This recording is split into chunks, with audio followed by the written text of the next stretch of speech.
Did you tell me you were an advisor or something? Was it a?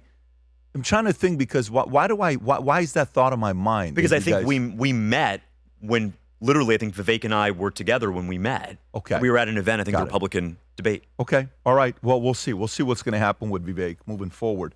Klarna CEO calls credit card interest rates as an extraction machine, backs Trump's proposed 10% rate cap.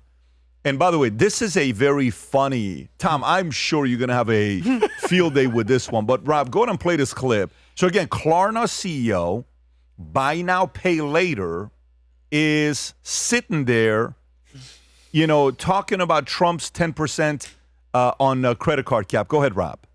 Credit card interest is nothing but an extraction machine. And I think that President Trump is super wise and willing to take on the banks on behalf of the U.S. consumers. I mean, you have to just think about the facts that like $160 billion in interest charges last year, 31 billion American pays in these fees. That isn't a financial service industry. It is an extraction machine. So it is not necessary to charge so high interest rates. It's a broken system. And, capitalism is great, but sometimes, but anarchy is not, right? So sometimes reining things in with requirements like this can be healthy for an industry that's lost its direction. The major banks immediately started saying, oh, this would be terrible for credit. It would limit and it would clip credit away from the very people who need it the most, the lower income people. This is a horrible idea. Tom, people thoughts? need to understand. Okay. So basically, the guy that makes saddles for a living is very upset at Henry Ford. So, and by the way, that's a true story. There were saddle makers that wanted the federal government to, regulate or otherwise impact automobiles. Why? Because, we make saddles for horses. That's how people get around.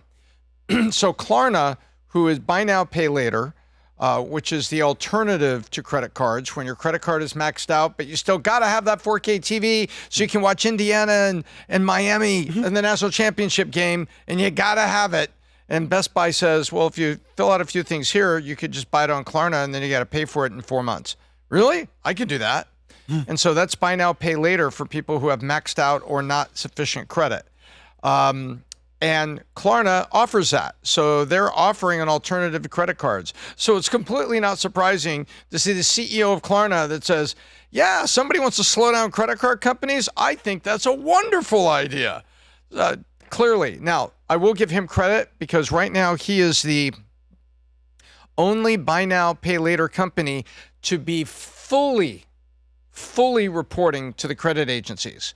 Affirm does not fully report. Klarna does fully report now. Now, it came with a lot of pressure, and they were getting kicked in the head by the Consumer Protection Agency last summer, and he eventually said yes. So I give him credit for being what appears to be one of the more measured guys in BNPL, but it's certainly not a surprise that he think it's a good idea to slow down what's in your wallet. James. Well, I think it touches on a much bigger issue, which is families financing their day-to-day expenses into perpetuity using their credit card, paying 25 or 30%. You can criticize that reality without saying we need to restrict credit availability. I want to get to the point where you don't have to rely on your credit card to pay for your groceries or heck, even to pay for your rent. And the way you do that, Pat, is you look at the underlying causes of the affordability crisis. We don't have enough great paying jobs. We don't have the ability for young people to buy a home. And we still have seniors who've done everything right. They cannot pay their bills. And so the credit card industry is obviously participating in that. They're extracting wealth from people on that. The way you tackle that is by giving people a shot, increasing pay, increasing affordability, and decreasing taxes for working families and seniors. Brandon.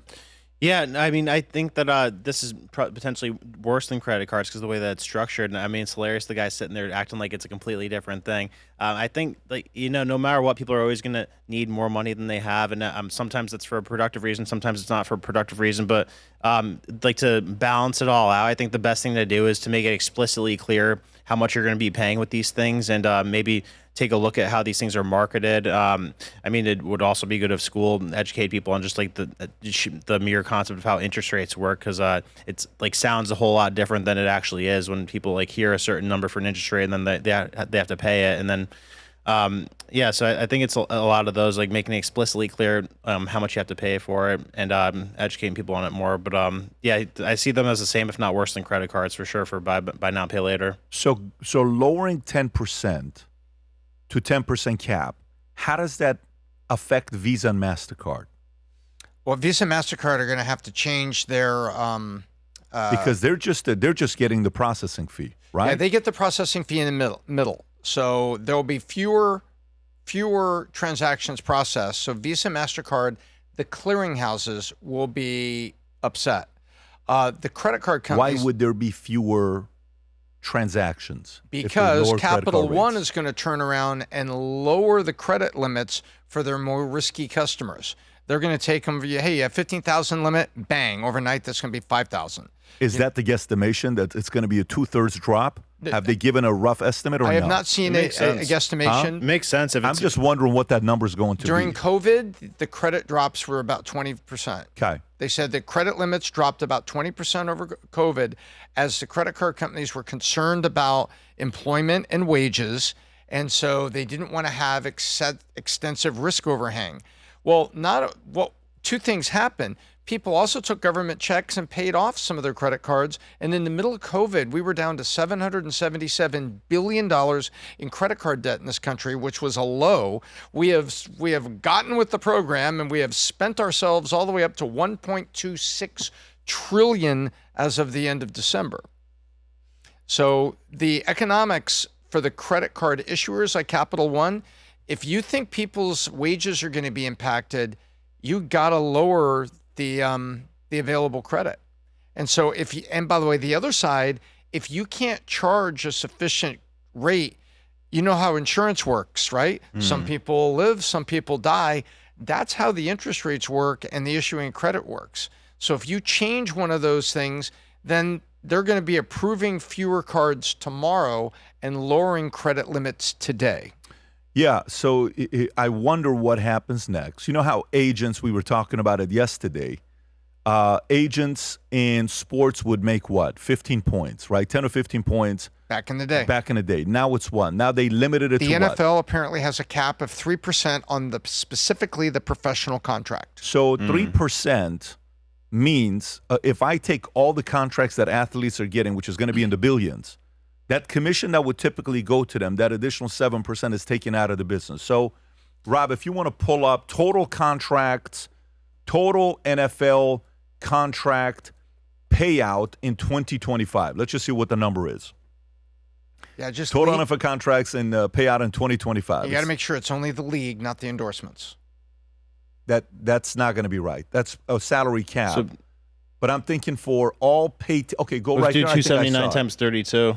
So go a little bit closer. So $8.94 billion.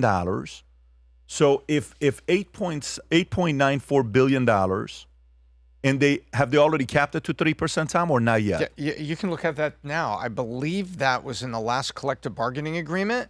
They were worried about shark agents and uninformed players and their families. You know, college kid comes out. Here it is. Strictly, and it was NFLPA. You see that? It was the PA that did it. It was the PA that did it. Wow. They wanted, because I'm saying they wanted to protect players. It took and out $268 million out of that business.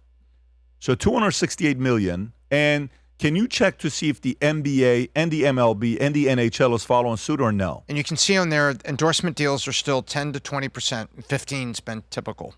So say 15 there, but the contracts. Where am I going with this? 15 for Gatorade, 3% to play. Yeah, so that means some of the agencies who were relying on these contracts to come in and the kind of money they're making, now you're taking that away from me, and the players agreed to do this, NFLPA. Same thing with credit cards. So this means some of the smaller credit card companies will not be able to afford the difference, so they're going to be shutting down. Maybe the Amexes make it. Maybe the Discovers make it. NBA went to 4%. Go a little bit lower. Can we see what NHL is at? So NBA went to 4%. NHL, no cap on agents. Typical market rate is 3 to 5%. MLB, no cap, but typical is 3 to 5%. And you're saying back in the days this was 10 to 15%, Tom? Correct. And by the way, you see agents are regulated. In Major League Baseball, you have to be a approved or licensed agent. So you think of Major League Baseball as the DOI. They have to approve you as an agent, but there's no cap in baseball. Yeah. So I don't know what because you saw what the Visa and MasterCard's stock, how it was affected by it. Rob, if you want to pull it up in the last 30 days, what was the number you just pulled up on their stock? You added up literally a second ago. If you go to a month, look at that. That's a what was the high? Go to the high right there. Say 357, almost to 360, and now you're at 330. That's 10%. Yeah. So it says in the last month, minus 7.5%. It's a real number you lost. So what's Visa's market cap right now, Rob? Go a little bit lower. Visa's market cap right now is 623. Add an additional 7. They were a $700 billion company. So Visa probably lost anywhere between $50 to $80 billion in the last month in market cap, which they'll probably recover. Because is it 10% definite? Is it done or not yet? This makes it feel like it's the proposed threat. April 1st hasn't come for tariffs yet on this one. Make sense? Yeah. It's like, I want to do this. And he hasn't set that remember he talked about the tariffs and the markets got upset. And then he said, April 1st, Liberation Day, here comes my pen. That part hasn't happened yet. When we set out to create a shoe that blends comfort, function, and luxury, we had the choice to make it fast. We had the choice to make it cheap. We chose neither. Instead, we chose Tuscany, Italy. We chose true Italian craftsmanship, each pair touched by 50 skilled hands. We chose patience, spending 2 years perfecting every detail, and we chose the finest quality at every step. Introducing the Future Looks Bright collection. Not rushed, not disposable, not ordinary. Rather, intentional, luxurious, timeless.